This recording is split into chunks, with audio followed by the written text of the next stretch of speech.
안녕하세요. 헤아리마니원 분당점 손지용 원장입니다. 이번에는 ADHD에 대해 설명드리는 시간을 갖도록 하겠습니다. ADHD란 주의력 결핍, 과잉행동 장애를 뜻하는 것으로 산만해서 집중을 오랫동안 유지하는 것을 힘들어하고 충동성이나 과잉행동을 보이는 질환이에요.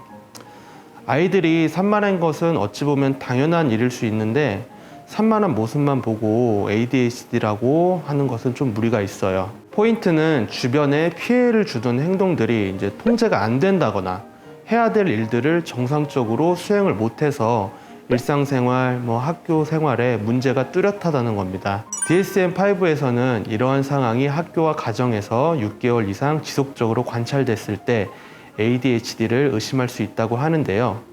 이게 판단하는 사람마다 엄한 부모님, 엄한 선생님 같은 경우에는 조금만 잘못해도 문제가 있는 것으로 볼 수 있기 때문에 섣불리 ADHD로 판단하기에는 좀 애매한 경우가 많습니다.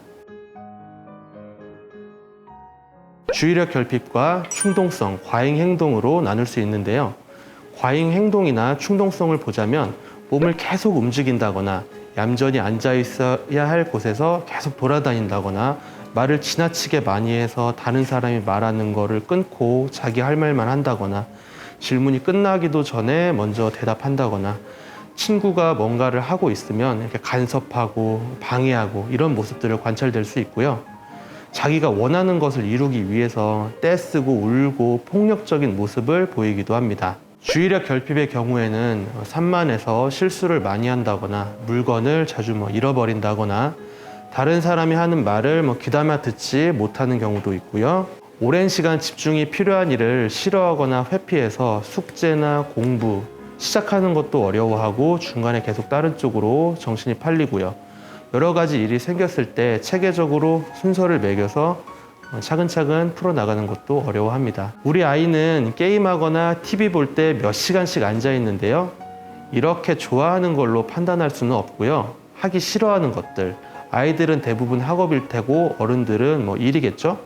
이러한 부분에서 집중력을 오래 유지하지 못하는 것도 ADHD 증상 중에 하나입니다. 이러한 행동들이 주로 관찰되는 게 7세 전후예요. 학교를 입학하고 어떤 규율이라는 것이 생기고 학업량도 이제 많아지면서 충돌이 발생하는 거죠. 이 말은 규제가 생기기 전에 더 어렸을 때도 ADHD를 의심할 만한 행동들이 보인다는 겁니다. 감정 기복이 심해서 쉽게 분노하고 울기도 하고요. 지나치게 산만하거나 충동적으로 위험한 행동들을 보이기도 하고요. 유아기 때 잘 자지 못하고 자주 깨서 칭얼대는 것도 민감성이 높은 것으로 ADHD와 관련지어 생각해 볼 수는 있습니다.